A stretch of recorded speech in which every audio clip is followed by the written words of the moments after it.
Let's talk about XRP. At the time of recording, XRP is ranked number 3 on CoinMarketCap. It's one of the OGs in crypto. It's been around for a long time, and it's been through multiple bull runs. Let's break down what XRP is, and what my thoughts are. XRP was first launched in 2012 by Ripple Labs, which was originally founded by Chris Larsen and Jed McCaleb. The XRP ledger was designed to improve the speed and cost of cross-border payments. Ripple's mission was to partner with banks and financial institutions, not to replace them. It was designed as a bridge currency between fiat systems and digital assets. XRP was completely pre-mined, unlike Bitcoin.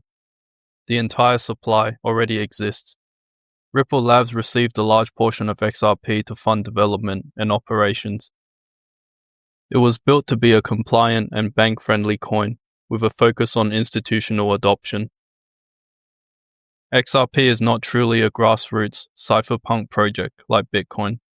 It came from the top down. Most cryptos either use proof of work or proof of stake. XRP doesn't use either. It runs on the Ripple protocol consensus algorithm, which is faster, but more centralized. Validators confirm the transactions. There's no mining or staking at all. The XRP ledger is able to process transactions in 3 to 5 seconds, which is a lot quicker than most blockchains. The network can handle over 1,500 transactions per second, with very low fees. Validation is handled by a select group of nodes, mostly chosen by Ripple.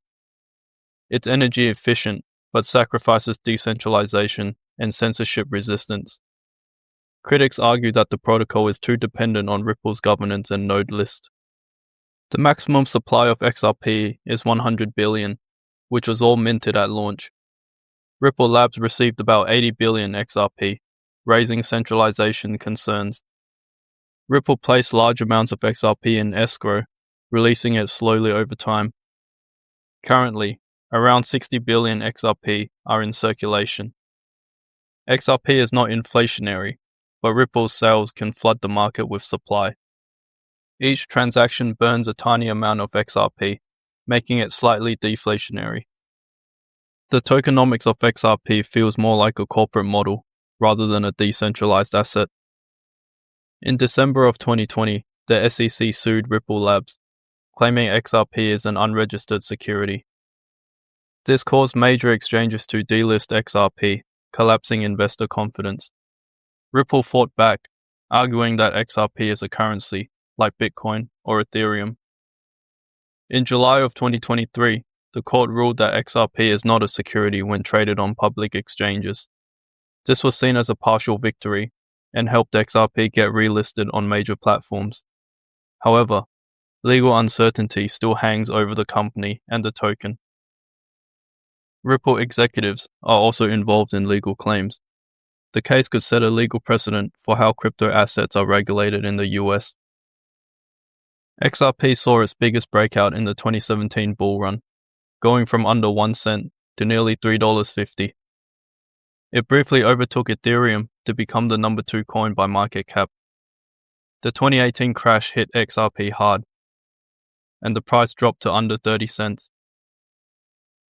In the 2021 bull run, XRP majorly underperformed the other altcoins, only hitting around $1.90, largely due to the SEC lawsuit. After the partial legal win in 2023, XRP pumped briefly, but couldn't sustain momentum. It tends to pump later in the cycle, often during alt season. Price action has been choppy and inconsistent, meaning it's more of a speculative investment rather than fundamental. We're currently in a bull run, and XRP has been performing quite well since the start of July. We even saw it break its all-time high a few days ago. But who knows what will happen when alt season finally comes around. This is the bearish case for XRP. If the following events happen, XRP may underperform all the other altcoins during this cycle. If the following events happen, this is the worst case scenario for XRP. If Ripple loses ongoing lawsuits or faces new legal trouble in other countries. If banks adopt stablecoins or alternative solutions for cross-border payments. If Ripple continues to sell XRP from escrow, it could suppress the price growth. If regulation turns hostile towards semi-centralized tokens, public trust will fade and developers will move to other chains. XRP will most likely become a relic of crypto's early days with no real momentum. Once again, this is the worst case scenario, and it might result in XRP becoming flat or become a completely dying asset. In my opinion, those events most likely won't happen. This is the more conservative or realistic view. Ripple maintains legal clarity but fails to spark mass adoption. XRP will follow the broader crypto market, but it won't be the one leading. People will start to use XRP in niche payment corridors, but it won't be used globally. It becomes a boomer altcoin, not really dead, but not really exciting either. All the long-term holders will most likely be institutional or legacy investors, and the price action will be moderate. This is the realistic scenario, in my opinion. XRP will continue to survive, but it won't thrive. Let's talk best case scenario now, the bullish case, what all the moon boys are hoping for. Ripple completely wins legal clarity in the US and expands globally. All the major banks adopt RippleNet and use XRP for liquidity. Cross-border payments become XRP's killer application. Scarcity narrative grows as escrow runs dry. The price surges during the bull cycle, and XRP becomes the standard for institutional crypto transactions. XRP wins the public trust, and everyone sees it as a safe, regulated option. This is the best case scenario for XRP. If all these things happen, we could see XRP skyrocket, and it could maintain its top 3 status. I don't have a crystal ball, and I don't know what's going to happen with the price, but always do your own research, and never invest more than you can afford to lose. I'll end the video with my personal opinion on how XRP compares to Bitcoin. I do believe in Bitcoin in the long term, and the majority of my portfolio is in Bitcoin. Does that mean I don't recommend XRP? Not necessarily. Bitcoin and XRP are opposites of each other. They stand for opposite values. Bitcoin was created after the 2008 financial crisis. It was designed to take power away from the banks and give it back to the people. Bitcoin is about self-sovereignty, decentralization, and resistance to censorship. On the other hand, XRP is a bank-friendly asset designed to work within the traditional system. XRP had a massive pre-mine, and Ripple still controls a large portion of the supply. Bitcoin had no pre-mine and no central issuer. It's truly fair and is truly neutral. For sure, XRP is faster and cheaper, but that comes with centralization trade-offs. XRP lacks the trustless nature and resilience of Bitcoin.